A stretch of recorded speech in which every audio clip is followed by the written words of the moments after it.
শেষে যেখান থেকে মুহাম্মাদের বিরুদ্ধে কথা হবে প্রতিবাদ সেখান থেকেই হবে, ঠিক কিনা জোরে বলেন।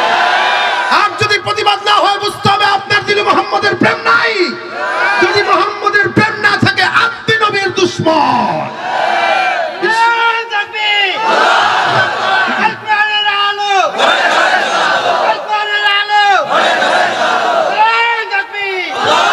বিশ্ব নবীর অপমানে যদি না কাঁদে তোমার মন, মুসলিম নয় মুনাফিক তুমি নবীজির দুশমন। নবীর প্রেমে জীবন দেবে কে আছো নওজোয়ান, তাকবীর তুলে সিংহ শাবক হও তুমি আগুয়ান। তোমার বুকে ঈমানের বল জবানে আল কোরআন, ভয়ে কাঁপে পুরুষ সব আর নরধম শয়তান। জীবনের চেয়ে বুকে আছে বেশি নবীজির সম্মান, কেমনে তুমি থাকবে বসে হলে তার অপমান। তুমি সাচ্চা মুসলমান, ঈমান তোমার ধন, নবীর প্রেমে জাগ্রত তুমি নির্ভীক পালোয়ান। সবাই সাচ্চা মুসলমান, ঈমান তোমার ধন, নবীর প্রেমে জাগ্রত তুমি নির্ভীক পালোয়ান। নিষ্ঠুর দয়ার আধার রহমাতুল লিল আলামিন, তার অপমান করছে যারা দুষ্ট ইতর অশালীন। তার পরশের ছোঁয়া পেল ইউরোপ থেকে সুদূর চীন, তার শানে কেউ বললে কথা মানবে না তা এই জমিন। কেউ কখনো কোথাও যদি সাহস দেখায় ফেরে মন, মুসলিম জাতি সংঘ গড়ে জবাব দিবে পীর মুমিন। ঘেরাও করো ওদের গদি, ভুলের ক্ষমা না চায় যদি জোরে হাকো আজান, জোরে হাকো আজান। সাচ্চা মুসলমান, ঈমান তোমার ধন, নবীর প্রেমে জাগ্রত তুমি নির্ভীক পালোয়ান। তুমি সাচ্চা মুসলমান, ঈমান তোমার ধন, নবীর প্রেমে জাগ্রত তুমি নির্ভীক পালোয়ান। লিল্লাহি তাকবীর। আল্লাহ পাক সকলকে রাসূলের সুন্নাত মানার তৌফিক দান করুন, বলেন আমিন। প্রত্যেকটা মুসলমানের পশমের গোড়ায় গোড়ায় আছে আল্লাহু আকবারের ধ্বনি। আমার জন্মের পরে আমি আমার কানে শুনেছি, আপনি আপনার কানে শুনেছেন। মরণের পরে জানাজায় সর্বপ্রথম ধ্বনি দেওয়া হবে আল্লাহু আকবারের ধ্বনি। মুসলমান যদি বাঁচতে হয় এ ধ্বনি দিয়ে বাঁচবে, মরতে হয় এ ধ্বনি দিয়ে মরবে, টিকতে হয় এ ধ্বনি দিয়ে টিকবে, ঠিক কিনা? এ ধ্বনি মুসলমানের, এ ধ্বনি গোটা বাংলাদেশের, এ ধ্বনি আপনার আমার, এ ধ্বনি আওয়ামী লীগের, এ ধ্বনি বিএনপির, এ ধ্বনি এদেশের 18 কোটি মুসলমানের। যদি এদেশের মুসলমান 90 ভাগ হয় তাহলে 90 ভাগ মুসলমানের ধ্বনি হবে কি? জোরে বলেন কি? ভয় আছে? এই ধ্বনি দিতে ভয় আছে? আরো জোরে বলেন ভয় আছে? আসবে বিজয় রক্ত আর জীবনের বিনিময়, আসবে বিজয় রক্ত আর জীবনের বিনিময়। বিপ্লব মানে জীবন দেয়া বসে থাকা নয়, সে কোনদিন আসবে না রে করো যদি ভয়। লড়াইয়ের ওই ময়দানেতে যেতে তোমাকে হবে, প্রয়োজনে সব রক্তটুকু জমিনেই ঢেলে দেবে। লড়াইয়ের ওই ময়দানেতে যেতে তোমাকে হবে, প্রয়োজনে সব রক্তটুকু জমিনেই ঢেলে দেবে। তবুও তোমায় লড়তেই হবে, মানিবে না পরাজয়। তবুও তোমায় লড়তেই হবে, মানিবে না পরাজয়। বিপ্লব মানে জীবন দেয়া বসে থাকা নয়, সে কোনদিন আসবে না রে করো যদি ভয়। ঠিক ভয় পাবো কাকে? ইনশাআল্লাহ। আরো জবান খুলে, আপনাদের জবান খুলতেই হবে, খুলতেই হবে। কার জন্য? নির্বাচন সামনে আসতেছে, আসবে, অনেক জবান খুলবেন শুধুমাত্র 1 কাপ চায়ের জন্য। আসতে কয় 1 কাপ চায়ের জন্য মাঝে মাঝে দেখি বান্ডিল নিয়ে। ওই দিন আসতেছি সমাবেশ, দেখি বান্ডিল 100 টাকার বান্ডিল সব, আর যার হাতে বান্ডিল তারে 10-15 জন মিলে ঘিরে ধরছে। 100 টাকা দিয়ে স্লোগান কিনতে পাওয়া যায় এদেশে, কিন্তু আল্লাহু আকবারের ধ্বনি টাকা বিনিময়ে পাওয়া যায় না, এটা মানুষ রক্তের জন্য হলেও দেয়। সুতরাং আজকে ধ্বনি দিবেন কার জন্য? আমি বলছিলাম এই পোলাপান এখানে বসো, যাও। এত ডিস্টার্ব করলে কেমনে? এখানে ই নাই, স্বেচ্ছাসেবক নাই, দুই পাশে এত দাঁড়ায় কেন? কত জায়গা খালি আছে। ভাইরা আমার দিকে তাকান, একটু বলেন আমরা সবাই কি পরিচয়ে? মুসলমান। এটা কি স্থায়ী না অস্থায়ী? মুসলমানের ইসলাম এটা তার একটা দল, এটা আমাদের একটা, আমরা ইসলাম ধর্মের দলের লোক। আমাদের ইসলাম ধর্মের নেতা আছে না? দুনিয়ার মানুষ আজকে আওয়ামী লীগ কালকে বিএনপি, আজকে বিএনপি কালকে আওয়ামী লীগ হতে পারে, অস্বাভাবিক কিছু নয়। কিন্তু মুসলমান কোনোদিন মুসলমান ধর্ম ছেড়ে অন্য কোনো জায়গায় যেতে পারে না, এটা তার জন্য শোভা পায় না। আমাদের যেই পরিচয় ইসলাম, এটা আমাদের স্থায়ী পরিচয়। কি পরিচয়? আর আওয়ামী লীগ বিএনপি জাতীয় পার্টি জামাত এগুলো অস্থায়ী পরিচয়, ঠিক না? আমাদের ধর্মের নেতা মুহাম্মদুর রাসূলুল্লাহ, ইনি আমাদের স্থায়ী নেতা। কথা বলেন, কি নেতা? স্থায়ী নেতা। আজকে আছে কালকে নাই, এটা হতে পারে না। কিন্তু আজকে যাকে আপনি নেতা বলে স্বীকার করছেন, কালকে সে আপনার বিরোধী দলও হতে পারে। কিন্তু আমাদের যে দল ইসলাম, এটা কোনোদিন শেষ হবার নয়, এটা অস্থায়ী নয়, এটা স্থায়ী। আর আমাদের দলের লিডার যিনি, তিনিও স্থায়ী। আমাদের ঘর যেটা, ওটাও স্থায়ী। সেটা কি? আমাদের ঘর কি? কি কয় ঘর? কবর আমাদের ঘর। কি ঘর? আমাদের আসল ঘর কোনটা? মসজিদ। আপনার ঘর নিমিয়া মসজিদ তো আল্লাহর ঘর, এই শিখছেন আজীবন।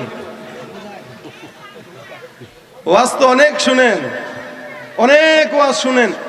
অনেকজন মানুষ আছে 40 বছর ধরে ওয়াজ শুনে, কিন্তু এটাই শিখলো যে আমাদের ঘর মসজিদ। আল মসজিদু বাইতুল্লাহ। কি? আল মসজিদু বাইতুল্লাহ। মসজিদ কার ঘর? আর কবর কার ঘর? আমাদের ঘর। এটা অস্থায়ী না স্থায়ী? স্থায়ী। তার মানে মুসলমানের যেটাই হোক, সেটা রাজনৈতিক পরিচয় হোক, ইসলাম এটা বলতেছি আমি, মুসলমানের নেতার পরিচয় হোক, মুসলমানের মালিকের পরিচয় হোক, মুসলমানের ঘরের পরিচয় হোক, এগুলো সব হলো স্থায়ী। এগুলো শুধু দুনিয়াতে টিকবে বিষয়টা এমন নয়, এটা তার আখিরাতের জন্যও কাজে লাগবে।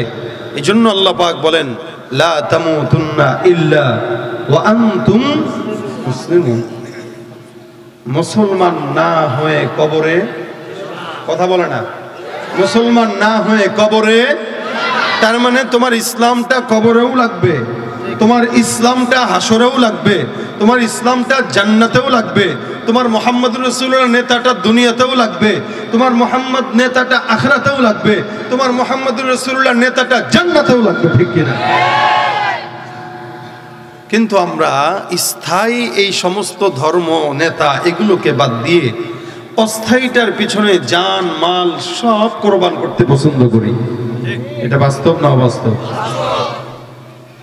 আল্লাহ পাক রব্বুল আলামিন রাসূল সাল্লাল্লাহু আলাইহি সাল্লামকে পাঠিয়েছেন একটা লক্ষ্য নিয়ে। কি লক্ষ্য? দুনিয়াতে শান্তি প্রতিষ্ঠার লক্ষ্যে। কি প্রতিষ্ঠা? শান্তি প্রতিষ্ঠায় মহানবীর অনেক ভূমিকা ছিল। অন্যতম হচ্ছে ঈমান, ইসলামের পথে দাওয়াত দেওয়া। কারণ যখন মুহাম্মদুর রাসূলুল্লাহকে দুনিয়াতে আল্লাহ পাক প্রেরণ করেন, ওই সময়টা গোটা দুনিয়াটা ছিল জাহালাতে ভরপুর। জাহালাত মানে বুঝেন তো? মূর্খতা। কি বলেন? ইয়ামে জাহিলিয়াত মানে মূর্খতার জামানা। এত মূর্খ ছিল মানুষগুলো তখনকার জামানায়। ওই সমস্ত মানুষেরা আল্লাহকে বাদ দিয়ে আল্লাহকে ইবাদত করতই, আল্লাহর পাশাপাশি আরো 10-15 জনের ইবাদত করত। নাউজুবিল্লাহ। কালকে কয়েন, কথা কয় না। আল্লাহকে ব্যতি রেখে কারো ইবাদত করা জায়েজ? এটা কি?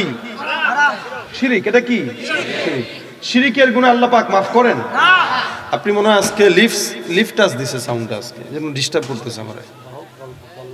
দেখেন, আল্লাহকে মানতো তারা। কেন মানতো? তারা বিশ্বাস করতো যে আল্লাহ পাক তাদেরকে সৃষ্টি করছে, কিন্তু রিজিক আরেকজন দেয়, নাউজুবিল্লাহ। কাপড় চোপড় আরেকজন দেয়, খাবার আরেকজন দেয়, সুস্থতা আরেকজন করে। এটা তাদের বিশ্বাস ছিল যে আল্লাহকে বাদ দিয়েও আরো 5 জনের ইবাদত তারা করত। কিন্তু আল্লাহ পাক রব্বুল আলামিন বলেন না, এটা কোনোদিন মুসলমান করতে পারে না। এটা তাদের কাজ ছিল আল্লাহর সাথে আরো 10 জনকে শরীক করা। 2 নাম্বার, এদের দলের যে মহিলারা ছিল প্রকাশ্যে পতিতাবৃত্তি এরা করত, পতিতাগিরি করত। যারা এই সমস্ত কাজ করত এদের ঘরের মধ্যে পতাকা টানানো থাকতো।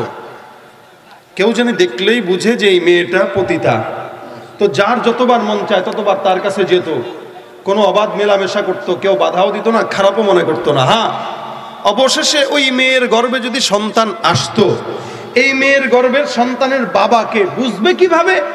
এই কারণে একটা পন্থা ছিল তাদের, সমস্ত ভাইদেরকে একসাথে দাওয়াত দিত যাদের সাথে সে মেলামেশা করেছে। মনে করেন 50 জনের সঙ্গে সে মেলামেশা করছে, 50 জনকে একসঙ্গে দাওয়াত দিত, খাবার দাবার খাওয়াইতো, খাওয়ার পরে কোলের সন্তানটাকে হাতে নিত, নিয়ে চেহারার সঙ্গে মিলাইতো, যার চেহারার সাথে মিল এই ছেলেটার বাবা হইল ওই লোক। নাউজুবিল্লাহ। খুব সুন্দর পন্থা নাকি? আবার ওই জামানার বিত্তশালী লোকদের কাছে গরিবরা তাদের বিবিদেরকে পাঠাইতো বিত্তশালীদের সন্তান গর্ভে দেওয়ার জন্য। নাউজুবিল্লাহ।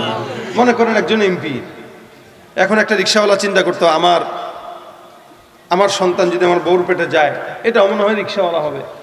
তো এমপির সন্তান যদি আমার বউর পেটে কোনো মতো আসতে পারে, তাহলে হয়তো সে এমপি হইতে পারে। এই জন্য বউরে পাঠাই দিত। কত বড় মূর্খ, জাহেল এরা। আবার কারো বাসায় গেলে একজন আরেকজনের জন্য আমরা যেমন মিষ্টি নিয়ে যাই, এরা নিয়ে যেত মদ, এটা না নিলে খারাপ মনে করত। এরকম অসংখ্য। একটা গাছের পাতা একটা ছাগল খেয়েছে, ছাগল, এই ছাগল একটা পাতা খাওয়াকে ইস্যু করে 1 বছর লাগাতার তাদের দলে দলে গোত্রে গোত্রে যুদ্ধ লেগে থাকতো। একটা ছাগল খেয়েছে। এতটা জাহিলি জামানা। তখন তাদের ভিতরে কিছু কাফের ছিল যারা আল্লাহকে মানত, পূজাও করত, কিন্তু শিক্ষিত। এরা মনে মনে চিন্তা করলো যাহারে একটা সঠিক পথ দরকার। এভাবে কতদিন ঝগড়া, বেবিচার, জেনা, মেয়েদেরকে জ্যান্ত কবর দেওয়া, বাইতুল্লাহ শরীফকে উলঙ্গ তওয়াফ করতো, উলঙ্গ ন্যাংটা হয়ে তওয়াফ করতো। আস্তে কর নাউজুবিল্লাহ। এদের যুক্তি কি ছিল? বাইতুল্লাহ ন্যাংটা হয়ে তওয়াফ করার যুক্তি ছিল এরকম যে যেই কাপড় পরে তওয়াফ করে ওই কাপড়ের ভিতরে নাপাকি থাকে, সুতরাং কাপড়টা খুলে দিয়ে বাস উলঙ্গ তওয়াফ করি। আচ্ছা, মানুষ কি তার কাপড় দিয়ে গুনাহ করে? হ্যাঁ, কি দিয়ে করে? অঙ্গ দিয়ে, দেহ দিয়ে। তো যে অঙ্গ দিয়ে গুনাহ করছে ওই অঙ্গই না কাটবা, কাপড় কাটো কেন?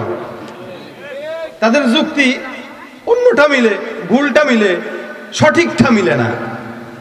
জাহেল।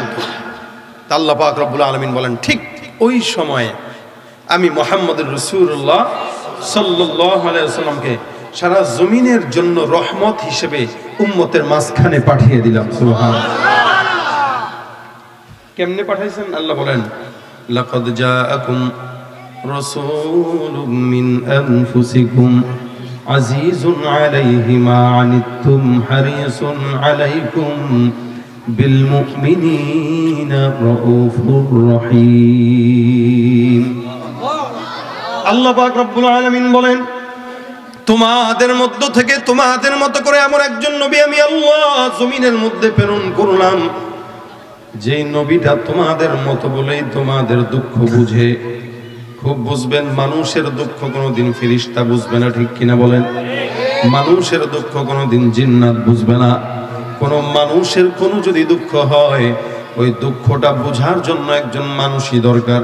কোন মানুষ গরু ছাগলের দুঃখ যেমন বুঝে না, আবার গরু ছাগল প্রাণীরাও মানুষের কোনো দুঃখ বুঝে না।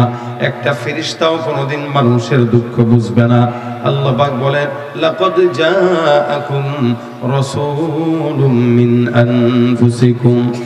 আমি রব্বে কারীম তোমাদের মতো করে তোমাদের জন্য তোমাদের মধ্য থেকে এমন একজন মানুষ পাঠাইলাম, যাকে আমি আল্লাহ পাক মনোনীত করলাম ইসলামের নবী হিসেবে।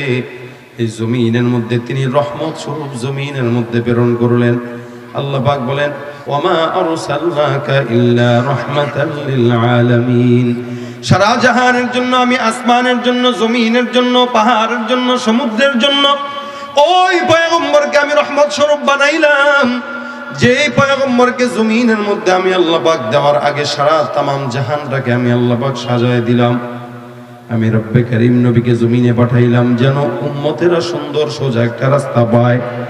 নবী আসবে, আসার আগে সমস্ত কিতাবগুলোতে পয়গম্বর সম্পর্কে বর্ণনাও করে দিলাম। আমার নবী এমন হবে, ওখানে যাবে নবীর চেহারা এই হবে, নবীর নাম সেই হবে, নবীর বাবার নাম সেই হবে। আল্লাহ পাক রব্বুল আলামিন পয়গম্বরকে আমেনার গর্ভে দিয়ে দিলেন। আমেনার বয়স তখন 14 বছর। যখন নাকি 13 বছর হয়, বিবাহ আবদ্ধ হয়। 13 বছরের পর 14 বছর যায়, মুহাম্মদুর রাসূলুল্লাহকে দুনিয়ার জমিনে আল্লাহ পাক আগমন করেন। আবার আমেনাকে 20 বছর বয়সে আল্লাহ পাক জমিন থেকে উঠায় নিয়ে যান। রাসূল করিম সাল্লাল্লাহু আলাইহি ওয়াসাল্লামকে আল্লাহ পাক এতিম অবস্থায় দুনিয়াতে পাঠাইলেন। কেন?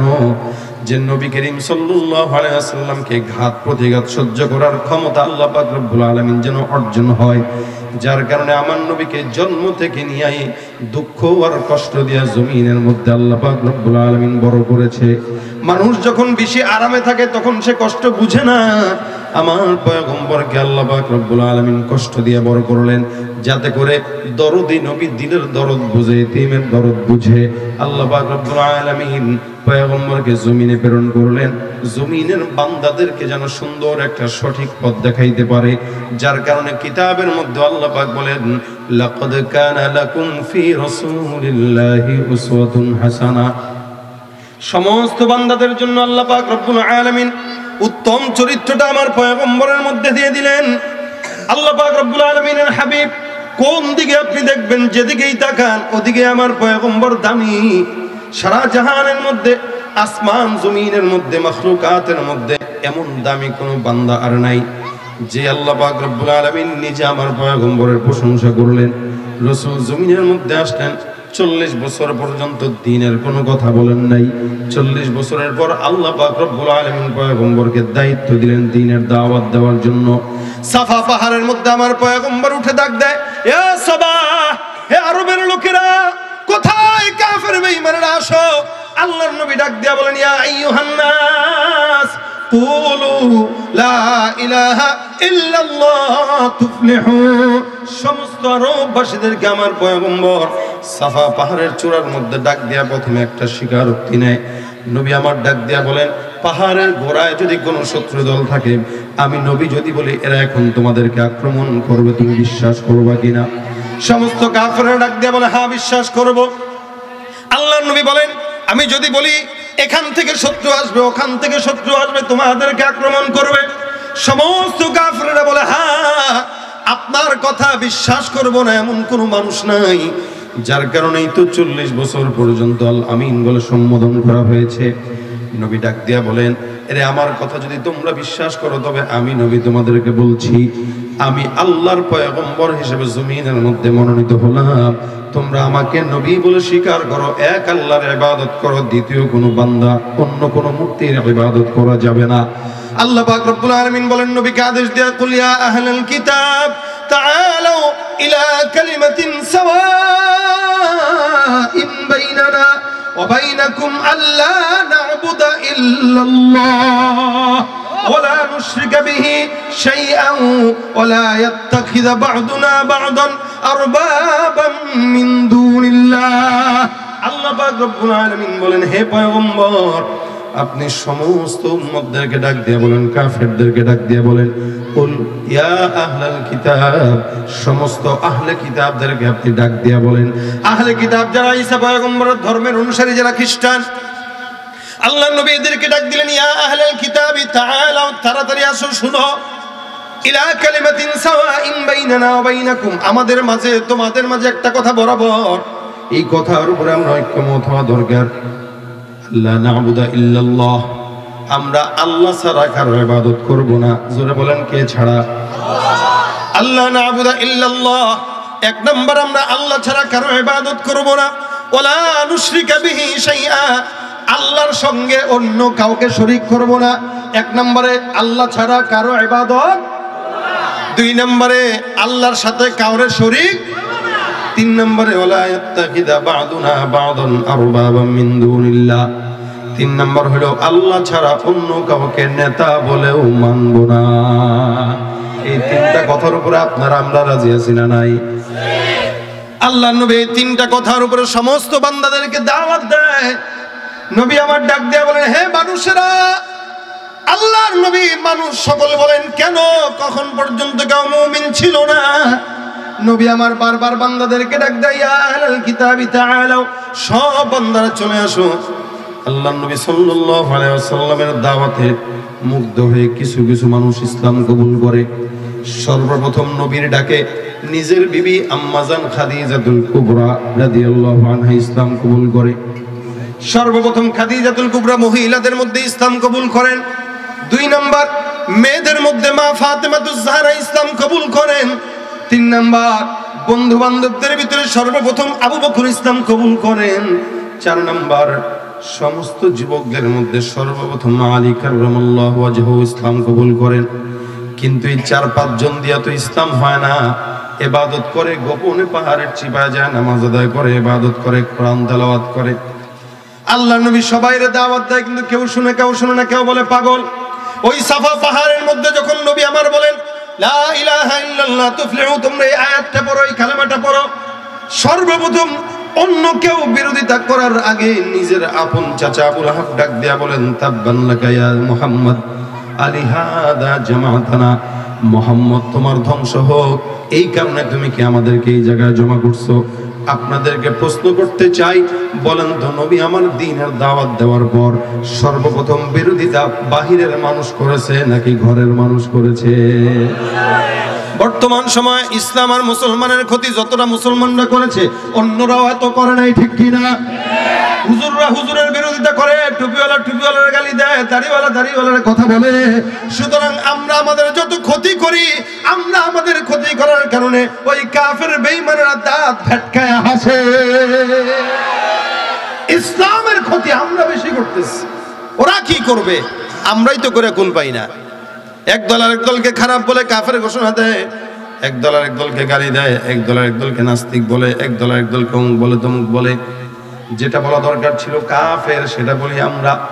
এরে মিয়া, নিজের মানুষ যদি বিরোধিতা করে এটা কোনোদিন মানা যায় না। বাহিরের মানুষ তীর মারলেও সহ্য করা যায়, নিজের আপন মানুষ একটা কটু কথা বললেও সহ্য করা যায় না, ঠিক কিনা? আল্লাহর নবী দাওয়াত দেয়, আবু লাহাব বলে তাব্বান লাকা ইয়া মুহাম্মদ। রাসূল কয় এটা কোনো কথা? আমি দাওয়াত দিলাম, চাচাই না আমার পক্ষে থাকবে, এই যে আমার আগে গালি দিল, তাহলে অন্যরা করবে কি? যেখানে ঘরের মানুষ বকা দেয়, অন্যরা তো আরো বেশি দিবে, কারণ লাইফ হয়ে গেছে যে ওরা আত্মীয়তার বিরুদ্ধে যায়। আমরা আর কি করব? রাসূল সাল্লাল্লাহু আলাইহি ওয়াসাল্লাম দুঃখে দোয়া করা শুরু করলেন, আল্লাহুম্মা আ'ইজ্জাল ইসলাম বিআহাব্বাইনি হাদাইনি রাজুলাইন বিউমর ইবনে আল খাত্তাব ওয়া জাহল ইবনে হিশাম।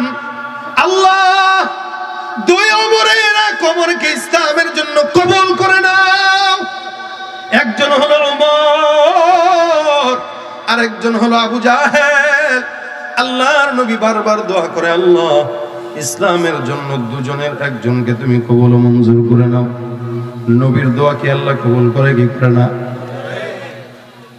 ওমর রাদিয়াল্লাহু তাআলা আনহু ছিলেন পালোয়ান।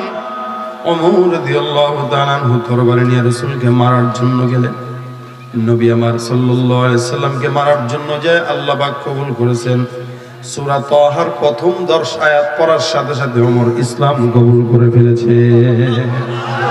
এখন ওমর ইসলাম কবুল করে বাইরে বাইরে বের হয়ে গেছে। সবার দরজায় দরজায় যায় বলে, আমি ওমর আসলামনা লিরাব্বিল আলামিন, আমি আল্লাহ পাকের উপরে ইসলাম কবুল করেছি। সবাই কয় কি কয়? আরে এই পথ গুমরা হয়ে গেছে, পথভ্রষ্ট হয়ে গেছে। ওয়াদাল্লাহ দললেন যারা, এরা কইতেছে ওমরকে হুয়াদাল্লাহ, এ দল্লাহ গুমরাই হয়ে গেছে। ওমর কয়, তোর সমস্যা কি? আমি মুসলমান হইছি, কিছু বলবি বল। 2-4 জন রে ওমর বইলা মনের ঝাঁজ মিটাইতে পারে নাই, তো সোজা বাজারে চলে গেছে। বাজারে যায় ডাক দিয়ে বলে, আইয়ুহান নাস, তরবারিটা উঁচা করে ঘুরে ঘুরে বলতেছে, এই যে আমি ওমর ইসলাম কবুল করছি, মুহাম্মদকে নবী বলে স্বীকার করছি। আছো কেউ যার সন্তানকে এতিম বানাইতে চাও? আছো? যে যার বিবিকে বিধবা বানাইতে চাও? আছো? আমি ডাকলাম আমার সামনে দাঁড়া। আজকে থেকে ইসলামের বাণী প্রকাশ্যে হবে, কোনো ইবাদত গোপনে হবে না। আজান প্রকাশ্যে, নামাজ প্রকাশ্যে, জিকির প্রকাশ্যে।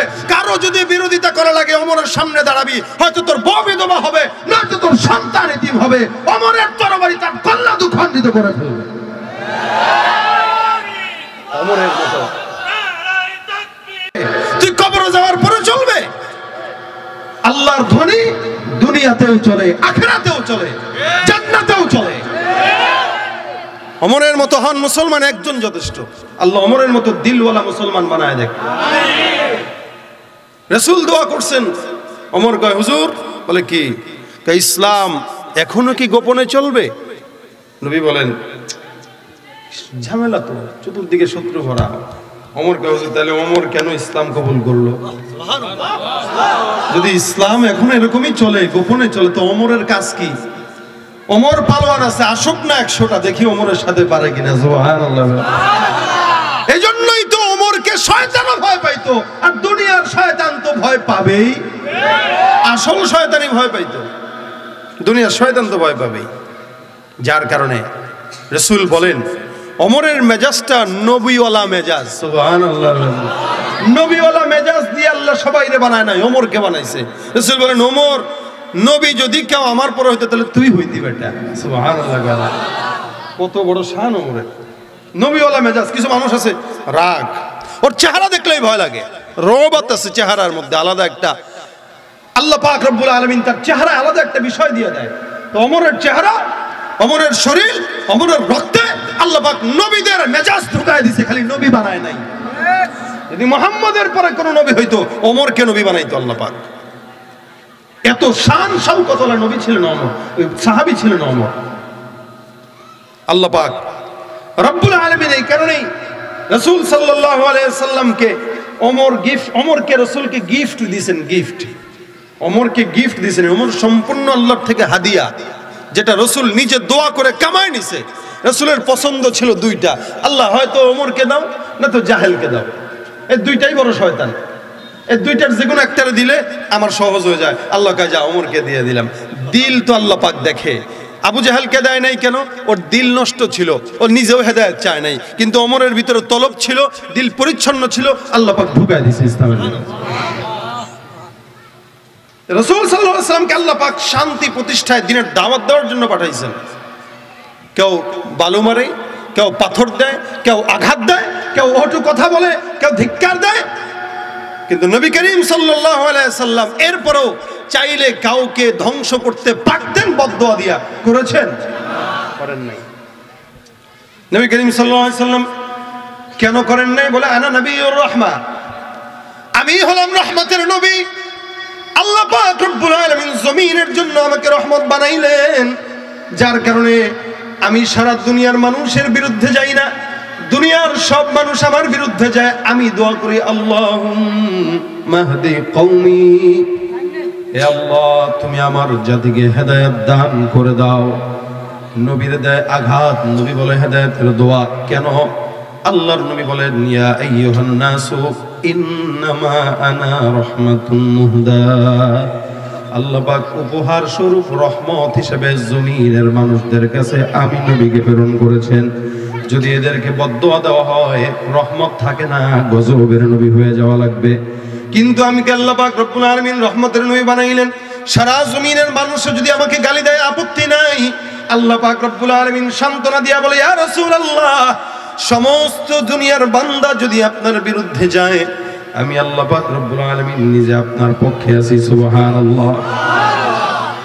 এই জন্য কোরআনের মধ্যে সমস্ত দুনিয়ার নবীদেরকে আমি আল্লাহ নাম ধরে উল্লেখ করেছি, কিন্তু আপনি পয়গম্বরকে নাম ধরে উল্লেখ করি নাই। আপনাদেরকে প্রশ্ন করি, বলেন তো দেখি, জমিনের মধ্যে মানুষের ইবাদত আছে, কিন্তু আল্লাহ পাকের কোনো ইবাদত করা লাগে কিনা? হ্যাঁ, নামাজ লাগে আল্লাহর, রোজা লাগে আল্লাহ, জিকির লাগে আল্লাহর? না। কিন্তু আল্লাহ পাক নিজে বলেন, সমস্ত দুনিয়ার মানুষরাও যদি আপনার প্রশংসা না গায়, সারা দুনিয়ার মানুষ যদি আপনার বিরুদ্ধে চলে যায়, কোনো টেনশনের কারণ নাই। কারণ ইন্নাল্লাহা ওয়া মালাইকাতাহু ইউসাল্লুনা আলান নবী। আল্লাহ পাক রব্বুল আলামিন বলেন, নিশ্চয়ই আল্লাহ আর সমস্ত ফেরেশতারা ওই পয়গম্বর মুহাম্মদুর রাসূলুল্লাহ সাল্লাল্লাহু আলাইহি সাল্লামের উপর দুরূদের আমল করে। হে মুসলমান, খুব বুঝবেন, আল্লাহ পাক নিজে করে, সমস্ত ফেরেশতারা করে। সমস্ত ফেরেশতারা বলতে ফেরেশতা কি 1000 না 1 লক্ষ না 1 কোটি টাকাও জানা আছে? একটা ঘর, দুনিয়ার জমিনের সর্বপ্রথম ঘর বাইতুল্লাহ। আল্লাহ পাক ডাক দিয়া বলেন, ইন্না আউওয়ালা বাইতিন উদিআ লিন-নাস লাল্লাযী বিবাক্কাতা মুবারাকান ওয়া হুদাল লিল আলামিন। সারা জমিনের মধ্যে সর্বপ্রথম ঘর বাইতুল্লাহ। নবী আমার ডাক দিয়া বলে, হে উম্মত, কোন বান্দা যদি ওই বাইতুল্লাহ একবার তওয়াফ করে, আমি পয়গম্বর বললাম, আমার আল্লাহ ওই বান্দাকে একবার তওয়াফের বিনিময়ে একজন সদ্য ভূমিষ্ঠ হওয়া সন্তানের মতো পবিত্র পবিত্র বানায়া দেয়।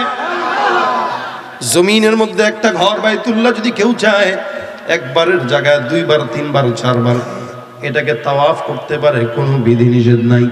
কিন্তু বাইতুল্লাহর উপরে একটা ঘর আছে, বাইতুল মামুর। ওই ঘরটা ফেরেশতাদের তাওয়াফের জন্য আল্লাহ পাক রব্বুল আলামিন নির্মাণ করেছেন। একদল ফেরেশতা প্রত্যেকদিন তাওয়াফে ব্যস্ত থাকে। 70,000 ফেরেশতা ওই জায়গায় তাওয়াফ করে। কোন ফেরেশতা যখন একবার তাওয়াফ করে, জিন্দেগিতে আর দ্বিতীয়বার তাওয়াফ করার সুযোগ হয় না। এবার বলেন তো, ফেরেশতা কতগুলা? তাহলে প্রত্যেকদিন 70,000 করতেছে, যে একবার করলো আর জিন্দেগিতেও সম্ভব না করা। তাহলে কোটি কোটি ফেরেশতা। আল্লাহ বলে, হে রাসূল, এ দুনিয়ার মানুষরা আপনাকে মানলেও কি না মানলেও কি, আমি আল্লাহ কোনো কেয়ারই করি না। আমি নিজে আপনার প্রশংসা গাই, আমার ফেরেশতারা আপনার প্রশংসা গায়। এই সমস্ত গুনাহগার বান্দারা না গাইলেও যায় আসে না, গাইলেও যায় আসে না, কারণ আমি আল্লাহ নিজে আপনার প্রশংসার জন্য সমস্ত মাখলুকাত নিয়ে ব্যস্ত হয়ে যাই। সুবহানাল্লাহ। মুহাম্মদ হামিদে হামদে খুদা বস, মুহাম্মদ হামিদে হামদে খুদা বস, খুদা মদহে আফরি মুস্তফা বস, মোহাম্মদ আজ তুমি খাহম খুদা রা, খুদায়া আজ তো হুব্বে মুস্তফা রা। সমস্ত দুনিয়ার মানুষরা আল্লাহর হাবিবের প্রশংসা না গাইলেও আল্লাহ পাকের যায় আসে না। কেন? আমার মুহাম্মাদের প্রশংসা গাওয়ার জন্য আমার আল্লাহ একা যথেষ্ট, আল্লাহর প্রশংসা গাওয়ার জন্য নবী একা যথেষ্ট। সুবহানাল্লাহ। সুতরাং আমাদের দেশে কিছু কিছু দ্বীনি ভাইরা না বুঝে ঈদে মিলাদুন নবীর দিন ঢোল বাজায়, নবীর প্রশংসা গায়, নবীর সম্মান দিতে চায়। আমি বলবো, আপনাদের এই ঢোল বাজানি, গান গাওয়ানি, প্রশংসা আমার নবীর কোনো কাজে আসবে না। আপনি ঢোল বাজায় কারে দেন শান্তি? নবী যেখানে বললেন গান হারাম, আর আপনি গান বাজায় ঈদে মিলাদুন নবী পালন করেন। কতটা বেআকল হইলে পরে এই কাজ করা যায়, কতটা বেআকল হইলে এই কাজ করা যায়। সারা ঢাকা শহরে প্রত্যেকটা জুমার মসজিদে মসজিদে বলা হয়েছে, ভাই এটা পালন করেন। আর যদি পালন করতেই হয়, যদি করতে হয়, নবীর মতো করেন। নবীও তার জন্মদিন পালন করছে। এখন আপনারা বলবেন, কে বলছে আপনাকে? হ্যাঁ, নবী তার জন্মদিন পালন করছে। সাহাবা ইকরাম বলেন, হুজুর আপনি রোজা রাখেন সোমবারে কেন? নবী বলেন 3 কারণে। এর মধ্যে অন্যতম কারণ, আল্লাহ পাক সোমবারে দুনিয়াতে আমাকে পাঠাইছেন, এই কারণে শুকরিয়া দান সোমবারে রোজা রাখি। আস্তে কোনারো। নবী তার জন্মদিন সোমবারে রোজা রেখে পালন করে, না খেয়ে। আর আমরা পেট ভরে খাই, জিলাপি খাই, খিচুড়ি খাই, ঢোল তবলা বাজাই, এরপরে পালন করি। এটা কি আশেক না, না ভণ্ডামি? এটা কি এশক না ভণ্ডামি? তুমি নবীর উম্মত দাবি করো, সুন্নাহ মানো না, নবীর অপমানে তোমার হৃদয় কাঁদে না। তুমি নবীর উম্মত দাবি করো, সুন্নাহ মানো না, নবীর অপমানে তোমার হৃদয় কাঁদে না। তুমি বিজাতীয় সংস্কৃতিতে সপেছো পরাণ, ঠিক না? জাতীয় সংস্কৃতিতে সপেছ পরাণ। তুমি কেমন মুসলমান, তুমি কেমন মুসলমান। আছে না নাই? এশক খালি মুখে মুখে বললেই হয় না। একদিকে পয়গম্বরের মহব্বত, আরেকদিকে বিবির মহব্বত। পয়গম্বর বলেন বান্দা দাড়ি রাখো, বিবি ডাক দেয়া কয় স্বামী গো আমার গালের মধ্যে দাড়ির খোসা খোসা লাগে কাটো। আমাদের দেশের যুবকেরা বিবির কথা শুই না, নবীর কথা অমান্য করে সুন্দর দাড়িগুলোকে শেষে শেষে একদম ক্লিন শেভ করে ফেলে। কথা বলে না ভাইরা আমার, যেই লোকটা নবীর মহব্বতে দাড়ি কাটার মহব্বত ত্যাগ করতে পারে না, সেই লোক জীবন কেউ দিতে পারবে না। দাড়ির মহব্বত ছাড়তে পারে না, এই লোক রাসূলের জন্য জীবনের মহব্বত ছাড়তে পারবে, এটা কোশ্চিন কালেও বিশ্বাস করি না। হ্যাঁ, যদি আপনার ঝামেলা থাকে তারপরেও তো উচিত রাসূল সাল্লাল্লাহু আলাইহি ওয়াসাল্লামের এই সুন্নাতটা মানা, যতই ঝামেলা হোক। কিন্তু আপনার বয়স হয়ে গেছে 45-50, আপনি দাড়ি রাখেন কোন বেটির জন্য বলেন তো? কারে দেখানোর জন্য রাখেন, কাটেন? অথচ নবী করিম সাল্লাল্লাহু আলাইহি ওয়াসাল্লাম এক সাহাবীর মুখে একটা দাড়ি দেখে হাসছেন। সাহাবী মনে করছে দাড়িটা মনে হয় একটা দেখে রাসূল টিটকারি করছে, এই যায় উঠাই ফেলছে দাড়ি। পরের দিন রাসূল চেহারা মলিন করে কালো হয়ে সালামের জবাব না নিয়ে বিদায় হয়ে গেছে। সাহাবী ডাকতে বলে হুজুর আপনি আমার উপরে রাগ? বলে আর রাগ মানে কেন? কত দাড়ি কই? কয় হুজুর কালকে হাসছেন মনে করছি, আপনি মনে হয় টিটকারি করছেন, উঠাই ফেলছি। রাসূল বলেন তুই কি জানোস তোর দাড়ির মধ্যে কতগুলা ফেরেশতা ছিল? জানোস? তুই জানলেই দাড়ি উঠাইতি না। তোর দাড়ির মধ্যে কত ফেরেশতা ছিল, একটার সাথে একটা ঝুলে ঝুলে লেগেছিল। আজকে তোর চেহারায় কোনো ফেরেশতাই নাই, তোর চেহারা দেখে এই কারণে আমার কষ্ট লাগছে। আর আপনি কতগুলা দাড়ির ভিতরে ছাঁচলেন। আমাদের দাড়ি উঠে না, এই কয়টা দাড়ি তাও পোলাপান টান দেয়া খালি প্রতিদিন ছিঁড়ে 2-4টা করে, আর আফসোস করি পকেটে ঢুকাই মাঝে মাঝে। আর আপনি দাড়ি কাটেন, কার জন্য কাটেন? রাসূলের রওজায় যাবেন, কি মুখ নিয়ে যাবেন? লজ্জা লাগার কথা। লজ্জা শরম থাকলে কেউ তার মেহমানের বাসায়, কেউ আত্মীয়র বাসায় মিষ্টি না নিয়ে যাওয়া যেমন লজ্জা, ফল ফলাদি না নিয়ে যাওয়া যেমন লজ্জা, রাসূলের কাছে তার সুন্নাত না নিয়ে যাওয়াটা তার চেয়ে বেশি লজ্জা। কোন মুখে আপনি যান? আপনি আবার রাসূলের আশিক দাবি করেন নিজেকে। এশক এত সোজা। আল্লাহ আমাদেরকে রাসূলের সুন্নাত মানার তৌফিক দান করুন। একটু কষ্ট পাইতেছেন আপনারা? কারণ অনেকের দাড়ি নাই এখানে, এরা মনে করবে এটা কি বলতেছে, আমাদের দাড়ি নাই, আমরা তো পাশে তাকাই তো লজ্জা পাইতেছি। নিয়তটা করেন না আজকে থেকে রাখবেন, হাত উঠানো যায় না, রাখবেন। কারা কারা একটু নিয়ত করেন, যাদের নাই তারা, যাদের নাই দেখছো আল্লাহ কবুল করুক। যে দুজনে হাত তুলছে আল্লাহ কবুল করুক। ওয়াজ আমরা শুনতে আসি জাস্ট খালি কান শোকের জন্য, মানার জন্য না। যদি মানার জন্য শুনতাম তাহলে এই দেশে এত চোর বাটপাট থাকতো না। কোন দিকে যায় কথা আল্লাহ মাহবুব জানে। ভাই কেউ মাইন্ড করেন না আবার। দেখেন আল্লাহর হাবিবের প্রশংসা আপনার আমার ঢোল তবলা বাজায় গাওয়ার কোনো প্রয়োজন। নবী একাই যথেষ্ট আল্লাহর জন্য, আল্লাহ একা যথেষ্ট নবীর জন্য। রাসূল বলেন আমি নবীউর রাহমা, আমি রহমতের নবী। যার কারণে বিধর্মীরা, এদের জন্য আমার দয়া ছিল। দুনিয়ার জমিনে আমরা আমাদের প্রতি দয়াবান না, আমরা আমাদের হামদর্দি না, কিন্তু নবী করিম ছিল দিলে দর্দমন্দ, নবী করিম ছিল গমখারি, উম্মতের কল্যাণকামী ছিল। উম্মতদেরকে জানায়া দেন ইয়া আইয়ুহান নাস দুরিবা মাসালুন ফাসতামিউ লা, তোমাদের সামনে মাসির উদাহরণ পেশ করা হলো, তোমরা মনোযোগ দিয়ে শুনো। আল্লাহ পাক রব্বুল আলামিন উদাহরণ দিয়া বলতেছেন দুরিবা মাসালুন ফাসতামিউ লা ইন্নাল্লাযীনা তাদউনা মিন দুনিল্লাহি লা ইয়াখলুকু যুবাবান ওয়ালাউ ইজতামাউ লা। আল্লাহ পাক ডাক দিয়া বলেন হে পয়গম্বর উদাহরণটা দেন। ওদেরকে যা ডাক দিয়া বলেন ইন্নাল্লাযীনা তাদউনা, তারা যেন সব মূর্তিদেরকে ডাক দেয়। ওরা যাদের পূজা করে, ওরা সূর্যের পূজা করে, চন্দ্রের পূজা করে, মূর্তির পূজা করে, গাছের পূজা করে, সবদেরকে ডাক দেয় ইন্নাল্লাযীনা তাদউনা মিন দুনিল্লাহ, আল্লাহ ছাড়া সবাইকে ডাক দেয়। লা ইয়াখলুকু যুবাবান ওয়ালাউ ইজতামাউ লাহ, আল্লাহ ছাড়া সবদেরকে ডাক দেখ।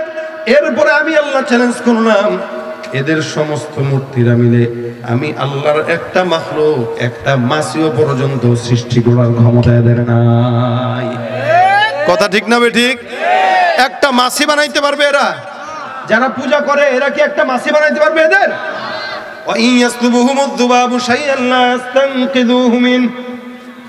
আল্লাহ পাক ডাক দিয়া বলেন, এরপরে আমি রব্বে কারীম বললাম, এদের মুখ থেকে, এদের মূর্তিদের মুখ থেকে, এদের দেবতাদের মুখ থেকে মাছি যদি কোনো খাদ্য ছিনায় নেওয়া যায়, এদেরকে ফেরানোর মতো ক্ষমতা এদের নাই, ঠিক কিনা? সুতরাং এরা যাদের ইবাদত করে আর যারা করে এরা উভয়ই সমান বোকা আর দুর্বল। সুতরাং তোমরা এমন একজনের ইবাদত করো যেই আল্লাহ পাক রব্বুল আলামিন চাইতে না চাইতেই দেয়, যে রব্বে কারীম বান্দাকে না চাইতেই দেয়, যে রব্বে কারীম বান্দার জন্য আসমানের মধ্যে ডাক দেয়। নবী আমার এই কথা বলেন, এই কথা বলতে বলতে মক্কার জিন্দেগি শেষ করলেন। মক্কার জমিনের মানুষরা আঘাত দেয়, অবশেষে তায়েফের ময়দানে যায় বিশাল মনের আশা নিয়া। কিন্তু আফসোসের বিষয় তায়েফবাসী আরো বেশি কষ্ট দেয়, আঘাত দেয়।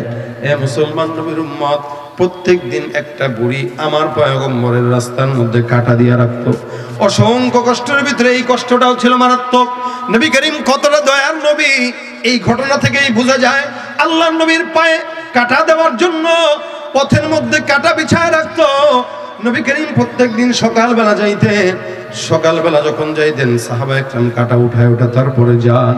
একদিন, দুই দিন, তিন দিন আমার পয়গম্বর একদিন তাকায় দেখে সকালবেলা বুড়িও নাই, কাটাও নাই, কাউকে দেখাও যায় না। মুহাম্মদুর রাসূলুল্লাহ সাল্লাল্লাহু আলাইহি ওয়াসাল্লাম সাহাবা একরামদেরকে ডাক দিয়া বলেন, সাহাবা আজমাইন, কই তোমরা? আজকে প্রত্যেকদিন বুড়িকে দেখি কাটা দেওয়ার জন্য, আজকে বুড়িকেও দেখলাম না, কাটাও দেখলাম না। না জানি আবার ওই বুড়ি মাটা কোনো ঝামেলার মধ্যে পড়ে গেছে। নবী করিমের পায়ের মধ্যে যেই ব্যক্তি কাটা দেয়, আল্লাহ নবী সাল্লাল্লাহু আলাইহি ওয়াসাল্লাম তার জন্য চিন্তা করতেছে। পরের দিন সকালবেলা ফজরের নামাজের সময় যখন মসজিদে রওনা দিয়ে দিবে, আমার পয়গম্বর আজকেও তাকায় দেখে বুড়িটা আজকে এখানে নাই, কাটাটাও নাই। রাসূল করিম সাল্লাল্লাহু আলাইহি ওয়াসাল্লাম সুন্দর করে সাহাবা আজমাইনদেরকে ফজরের নামাজের পর ডাক দেয়া বলে, হে সাহাবা গ্রামের দল, তোমরা সবাই জায়গায় বসো, আমি একটু দেখে আসি। আমার পয়গম্বর বলতেছেন, বুড়িটার কি অবস্থা এটা আমি নবীর দেখা দায়িত্ব। আল্লাহ নবী বুড়িকে দেখার জন্য বুড়ির ঘরের মধ্যে চলে গেলেন। ঘরের মধ্যে যায় দেখে ঘর থেকে উটকো প্রস্রাব আর পায়খানার দুর্গন্ধ আসে। বুড়িটা সুন্দর করে বিছানার উপরে জরাশীর্ণ হয়ে ঘুমানো শোয়া আছে। নবী আমার ঘরের মধ্যে যায়, বুড়ির মাথার মধ্যে হাত রাখে। বুড়ি চোখ মিটি মিটি করে তাকায়, আর তাকায় দেখে এটা আর কেউ না, এটা হলো আখিরে জামানার পয়গম্বর মুহাম্মদুর রাসূলুল্লাহ, যাকে বুড়িটা সবচাইতে বড় শত্রু মনে করত। নবী করিম সাল্লাল্লাহু আলাইহি ওয়াসাল্লাম তাকে ডাক দিয়ে বলে, ও বুড়িমা, 2 দিন যাবত আমার পথের মধ্যে কাটা দিতে তোমার দেখা যায় না, কি সমস্যা? এটা দেখার জন্য আমি তোমার ঘরে চলে আসলাম। বুড়ি ডাক দিয়া বলে, মুহাম্মদ, প্রত্যেক দিন তোমার কথা, তোমার পায়ে কাটা বিছানোর জন্য, কাটা ঢোকার জন্য পথের মধ্যে কাটা বিছায় দেই। আমি 2 দিন যাবত অসুস্থ, তাই কাটা বিছাইতে পারি না। এনাম পাইতাম, আমার কাফের ভাইয়েরা আমাকে কিছু টাকা দিত, যার কারণে আমি এগুলা করতাম। আমি অসুস্থ হওয়ার পর সমস্ত আত্মীয়দেরকে সংবাদ দিলাম, একজন মানুষ আমাকে দেখার জন্য আসে নাই। অথচ তুমি আমার পরম শত্রু হওয়ার পর তুমি মুহাম্মদ আমার ঘরে চলে আসছো। আমি এতদিন বুঝতে পারি নাই মুহাম্মদ তুমি আসলেই দুনিয়ার জমিনের শ্রেষ্ঠ বান্দা। দুনিয়ার জমিনের শ্রেষ্ঠ বান্দা যদি কেউ থাকে সেটা তুমি মুহাম্মদ। আল্লাহর নবী বুড়িটাকে অন্য জায়গায় দিয়া বিছানাটা পরিষ্কার করে দেয়। পয়গম্বরের নিজের বরকতে হাত দিয়া আমার নবী ওই বুড়ি মায়ের সমস্ত কাপড়গুলো ধৌত করে আবার ঘরের থেকে চলে যায়। মাগরিবের নামাজের পর এসে আল্লাহর নবী তাকায় দেখে বুড়িটা সুন্দর করে উঠানের মধ্যে বসা। নবী ডাক দিয়ে বলেন, বুড়ি বিছানার থেকে উঠে এখানে কেন আসলেন? অসুস্থ না আপনি? বুড়ি ডাক দেয়া বলে, ও বাবা, আমি খুব অনুভব করতেছি শেষ জামানায় তোমার মতো একটা সন্তান যদি আমার থাকতো, আমার কোনো টেনশন থাকতো না। নবী করিম সাল্লাল্লাহু আলাইহি সাল্লাম এটাই ছিলেন তার আখলাক, এটাই ছিল তার রহমতের নবী। এত উম্মতের জন্য দরদবান পয়গম্বর, যার কারণে তায়েফের বাসীরা আজ হাজার হাজার আঘাত দেওয়ার পর আল্লাহ পাক রব্বুল আলামিন নবী করিম সাল্লাল্লাহু আলাইহি সাল্লামকে ইরশাদ করলেন, জিবরাইল যাও আমার পয়গম্বরকে বলো, নবী আমার যদি চায় তায়েফের সব কাফেরদেরকে পাহাড়ের চূড়া থেকে ফেলে আমি হত্যা করে ফেলবো। আমার নবী জিবরাইলকে ডাক দিয়ে বলে, জিবরাইল আমার আল্লাহ যদি সবগুলোকে আঘাত দিয়ে ফেলে দেয়, আমি পয়গম্বর বললাম জমিনের মধ্যে আল্লাহ বললে বলা লোক থাকবে না। এই জমিনের মধ্যে আমি বিশ্বাস করি আমার আল্লাহ যদি এদেরকে হেদায়েত দেয়, ১৫০০ বছর পরে হলেও এই সমস্ত বান্দারা আমি নবীর জন্য জীবন দিতে তৈয়ার হয়ে যাবে। বলেন তো আজকে ১৪০০ বছর পার হয়ে গেল, সমস্ত দুনিয়ার জমিনে যত মুসলমান আছে আমার নবীর জন্য এরা জীবন দিবে না দিবে না? দিবে কি দিবে না? আমার তো বিশ্বাস, যাদের দাড়ি নাই আমি মাঝে মাঝে বিশ্বাস করি এটা, এরাও আমার রসুলকে যদি কেউ গালি দেয় আর ওই বেঈমানকে যদি সামনে পায়, ওকে এই বাংলার জমিন থেকে বিতাড়িত করতে বাধ্য হবে। ঠিক কিনা বলেন? এটা উম্মতের ঈমানের আলামত। কারণ রাসূল সাল্লাল্লাহু আলাইহি সাল্লামের মহব্বত একটা আদনা থেকে আদনা ইমানদারের দিলের মধ্যেও পুঙ্খানু আছে। এই মহব্বত নিয়ে ইনশাআল্লাহ আমরা রাসূলের সঙ্গে জান্নাতে থাকতে চাই ইনশাআল্লাহ। সাহাবী ডাক দেয়া বলেন, ইয়া রাসূলুল্লাহ মাতা সাআ, কিয়ামত কবে? নবী বলেন, মা আ'দাত্তা, কি প্রস্তুতি? আল্লাহর নবী ডাক দেয়া বলতেছেন, প্রস্তুতি নাই, কিয়ামতের কথা জিজ্ঞাসা করো। সাহাবী ডাক দেয়া বলতেছেন, ইয়া রাসূলুল্লাহ আমার কাছে কোনো কিয়ামতের প্রস্তুতি নাই, আবু বকরের মতো আমল নাই, ওমরের মতো আমল নাই, কিন্তু আল্লাহর কসম আমার দিলের মধ্যে আপনার মহব্বত আর আল্লাহর মহব্বত আছে। আমি বিশ্বাস করি আপনার মহব্বত নিয়ে আল্লাহ পাক আমাকে জান্নাতুল ফেরদাউস দান করবে। নবী ডাক দিয়া বলতেছেন, হে সাহাবীরা মনে রাখবা, শুনে রাখবা, ইন্নাকা মা'মান আহবাবতা, যার সঙ্গে যার ভাব তার সঙ্গে তার কিয়ামত। হে ভাইরা আমার, এই জন্য কখনো কখনো সূরত ধরবেন। অনেক জেনারেল ভাইরা আছে, দেখলে মনে হয় নবীর আশিক, একজন আলেম। অসংখ্য মানুষ আছে সূরতটা পাল্টায় ফেলে, উসিলা কি? হে নবী আপনারে মহব্বত করি দিল থেকে, যার কারণে দাঁড়িয়ে রাখছি, আপনারে মহব্বত করি যার কারণে সুন্নতি জামা পড়ছি। মাঝে মাঝে আল্লাহর কাছে তো বলা যাবে, নবীর মতো সূরত নিয়ে যদি কবরে যাও, মালিকের কাছে বলা যাবে, তেরে মাহবুব কি আরব শবাহত লেকে আয়া হো, তেরে মাহবুব কি আরব, तेरे महबूब की अरब शबाहत लेके आया हो, हकीकत उसके तू कर दे, मैं तो सूरत लेके आया हो, नाज़मत लेके आया हो, न शौकत लेके आया हो, मोहब्बत लेके आया हो, मोहब्बत लेके आया हो। অসংখ্য মানুষরা স্টেজে আছে, তাকায় দেখেন, জবানের মধ্যে দাড়ি, গায়ের মধ্যে সুন্নতি লেবাস। ওসিলা তো একটাই, হে নবী জমিনের মধ্যে ইবাদত করতে পারি নাই, আপনার সুন্নাত মানতে পারি নাই, কবরের মধ্যে চলে আসলাম মালিক, জমিনের মধ্যে গুনাহ করতে করতে করতে করতে পাহাড় সমান গুনাহ করলাম, আমার হাবিবের সুন্নতের লেবাসটা যেহেতু ধরে নিয়ে আসলাম, হাবিবের সুন্নতের মহব্বতে হাবিবের সঙ্গে জান্নাতটা দান করে দিয়ে। ভাইরা আমার খুব বুঝবেন, রাসূলের সঙ্গে জান্নাতে যাওয়ার জন্য সাহাবা আজমাইন পাগল। আমার পয়গম্বর ডাক দিয়ে বলে, সাহাবা আজমাইন, সাহাবারা আরজ করেন, ইয়া রাসূলুল্লাহ আপনার সঙ্গে যখন দেখা হয় তখন দিলের মধ্যে শান্তি, দুনিয়ার জমিনে আপনাকে দেখতে পাই, জান্নাতে আপনি থাকবেন অনেক আলা মাকাম, কিভাবে আপনার সঙ্গে জান্নাতে থাকবো নবী? আল্লাহর নবী ডাক দিয়া বলেন, টেনশনের কোনো কারণ নাই, মহব্বত যদি আমি নবীর মতো রাখো, দাড়ি যদি আমি নবীর মতো রাখো, অবশ্যই আমার সুপারিশ তুমি গুনাহগার বান্দার জন্য ওয়াজিব হয়ে যাবে। ভাইরা আমার খুব বুঝবেন, এই কারণে নবীজি শান্তি প্রতিষ্ঠায় ঈমানের দাওয়াত দিয়েছেন। ঈমানের পথে শান্তি নাও শান্তি, সুন্নাতের পথে শান্তি নাও শান্তি। দাড়ি রাখলে মানুষ সালাম দেয় কি দেয় না, সম্মান করে কি করে না, যেহেতু দুনিয়ার মানুষ দাড়ি রাখলে সম্মান দেয়, ইনশাআল্লাহ কিয়ামতের ময়দানে ফেরেশতারাও সম্মান দিয়ে জান্নাত খুলে দিবে। এই জন্য মাঝে মাঝে দাড়ি রাখবেন, আর কাটবেন না। যারা কাটেন হঠাৎ করে একদিন রেখে দিবেন এই নিয়ত করে, আল্লাহ তোমার হাবিবের সঙ্গে মিল হয়ে গেল, কবরে যাওয়ার পর তোমার হাবিব যেন আমার চেহারা দেখলেই চিনে যে আমার উম্মত আসছে। দাড়িটা রাখবেন, টুপিটা রাখবেন এই নিয়তে, আল্লাহ তোমার হাবিবের সঙ্গে মিল রেখে টুপিটা পরলাম, জান্নাতে যেন তোমার হাবিবের সঙ্গে থাকতে পারি। এতটুকু মহাব্বত যদি নবীর জন্য থাকে দিলটার ভিতরে, আল্লাহ পাক ইনশাআল্লাহ রাসূলের সুপারিশ মঞ্জুর করায় দিবে।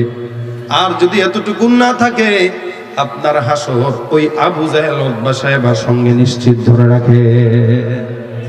এই জন্য ভাইরা আমার, রাসূল করিম সাল্লাল্লাহু আলাইহি সাল্লাম বলেন, মান আহাব্বা সুন্নতি ফাকাদ আহাব্বানি ওয়া মান আহাব্বানি কানা মাই ফিল জান্নাহ। যে ব্যক্তি আমার সুন্নতকে মহব্বত করে সে আমাকে মহব্বত করে, যে আমি নবীকে মহব্বত করে সে আমি নবীর সঙ্গে আল্লাহর জান্নাতে থাকবে। সুবহানাল্লাহ। নবীর সঙ্গে জান্নাতে থাকতে চাই কারা কারা হাত তুলে? আল্লাহু আকবার, আরো জোরে আল্লাহু আকবার। আল্লাহ তুমি কবুল করো, জোরে বলেন আমিন। দাড়ি রাখবো তো ইনশাআল্লাহ, নবীর সুন্নত মানবো তো ইনশাআল্লাহ। কেউ যদি নিজেকে আশিক রাসূল দাবি করে দাড়ি রাখবে, কেউ আশিক রাসূল দাবি করলে মেসওয়াক করবে, আশিক রাসূল দাবি করলে সুন্নতের টুপি পাগড়ি মাথায় দিবে, ঠিক কি না? আল্লাহ তুমি আমাদের সবাইকে কবুল ও মঞ্জুর করো, আরো জোরে বলেন আমিন। এই হাতটা না দুনিয়ার ক্যামেরা ভিডিও করছে, রাশিয়া যদি একটা বোম মারে আর যদি ইন্টারনেট ধ্বংস হয়ে যায়, ইউটিউব মুছে যাবে, কিন্তু আল্লাহর ফেরেশতারা যে ভিডিও করছে এটা মুছবে না। সুতরাং এই যে হাতখানা আপনারা রাখলেন, এই হাতখানার উসিলায় ইনশাআল্লাহ আল্লাহ আপনাদেরকে কবুল করে নেবে ইনশাআল্লাহ। কখনো কখনো নিয়ত করবেন, নিয়তের বরকত আছে। তবলিগে গেলে দেখবেন ভাই নিয়ত করেন, নিয়ত করেন, 3 চিল্লা 1 চিল্লা নিয়ত করেন। কেন নিয়ত করায়? নিয়ত করার মাধ্যমেই সওয়াব। সে করুক চাই না করুক, নিয়ত করার মাধ্যমেই এখানে নিয়ত করবেন। আর কোথাও যদি কোনো বেঈমানকে যদি দেখি রাসূলের বিরুদ্ধে খালি একটু কথা বলছে, কোনো কথা ছাড়া ডাইরেক্ট ঘাড়ের মধ্যে দইরা থানায় নিয়ে যায়, পুলিশকে বলবেন ইচ্ছা মতো পাছার মধ্যে বাইরে নিয়ে শুরু করেন। যদি দেখেন খালি স্কুলে পড়েন, কলেজে পড়েন, মাদ্রাসায় পড়েন, কৃষক, শ্রমিক, রিকশাওয়ালা, ভ্যানওয়ালা, ট্রাক ড্রাইভার, বাস ড্রাইভার,